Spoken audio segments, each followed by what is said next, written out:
आज की कक्षा में हम आकृतियां पढ़ेंगे। हम जानेंगे आकृतियां क्या होती हैं, इनकी परिभाषा क्या है और हम अपने दैनिक जीवन में किस प्रकार आकृतियों का प्रयोग करते रहते हैं। तो हमारी पहली आकृति है वृत्त। हमारी पहली आकृति है वृत्त। वृत्त को हम इंग्लिश में कहते हैं सर्किल। सर्किल किसी एक निश्चित बिंदु से समान दूरी पर स्थित बिंदुओं का बिंदुपथ वृत्त कहलाता है। किसी एक निश्चित बिंदु से समान दूरी पर स्थित बिंदुओं का बिंदुपथ वृत्त कहलाता है। हम अपने दैनिक जीवन में वृत्त के आकार की यानी गोल क्या क्या चीजें देख सकते हैं।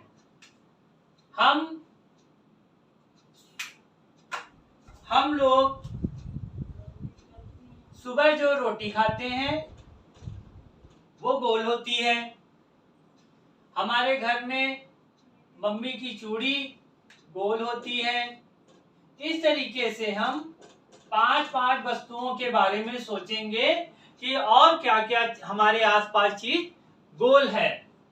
अब दूसरे नंबर पे है त्रिभुज।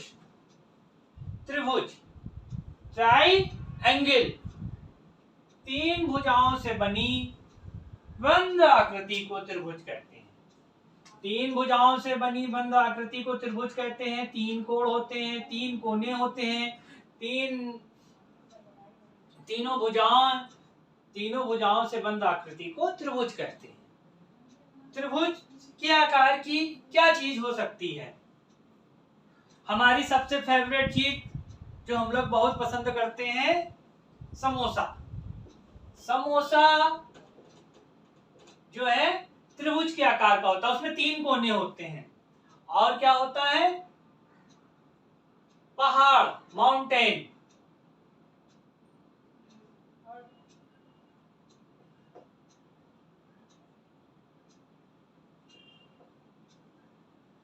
ये हमारे त्रिभुज के आकार की हो गई। अब हम इसे में भी पांच वस्तुएं ढूंढेंगे कौन कौन सी वस्तुएं त्रिभुज के आकार की होती हैं। अब आ गए हम तीसरी आकृति वर्ग पे, स्क्वायर।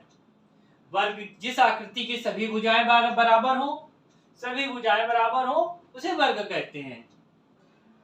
वर्ग के आकार की क्या चीज है? हमें विद्यालयों में बच्चों को जो खेल खेलने के लिए दिए जाते हैं उसमें से कैरम और लूडो ये हमारे वर्गाकार होते हैं। इसके बाद हम देखेंगे कि हमारे दैनिक जीवन में कौन कौन सी ऐसी चीजें हैं जिसमें वर्ग होता है। ठीक है।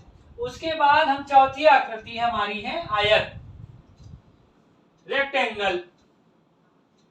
जिस आकृति की आमने सामने की भुजाएं बराबर हो उसे हम आयत कहते हैं।